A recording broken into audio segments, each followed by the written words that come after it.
एक दिन हजरत उमर फारूक मदीना की गलियों में हस्बे मामूल गश्त कर रहे थे।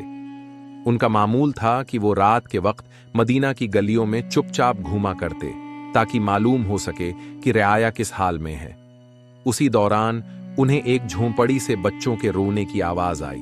वो रुक गए, गौर से सुना तो बच्चे भूख से रो रहे थे।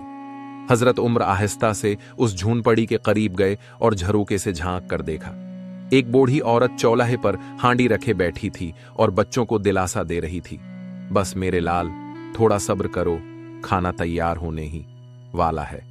लेकिन हजरत उम्र ने देखा कि हांडी में कुछ भी नहीं था, सिर्फ पानी था और नीचे हल्की आग जल रही थी। बूढ़ी मां सिर्फ बच्चों को तसल्ली दे रही थी ताकि वो सो जाएं। ये मंजर देखकर हजरत उम्र का दिल कांप उठा। वो फौरन बीतल माल की तरफ लौटे, अपने हाथों से आटा, घी, गोशत और दीगर जरूरी अशिया की एक बोरी तैयार की। एक खादिम ने अर्ज किया, अमीर अल मोमिनीन, ये सामान मैं उठा लेता हूं। हजरत उम्र ने फरमाया, क़ियामत के दिन मेरा बोझ भी तुम उठाओगे, ये मेरे जिम्मा की बात है, मैं ही लेकर जाऊंगा। चुनांचा वो खुद वो होंगे। बोरी उठाकर दोबारा इस झोंपड़ी तक पहुंचे। वहां पहुंचकर खुद हांडी में खाना पकाया और बच्चों को अपने हाथों से खाना खिलाया।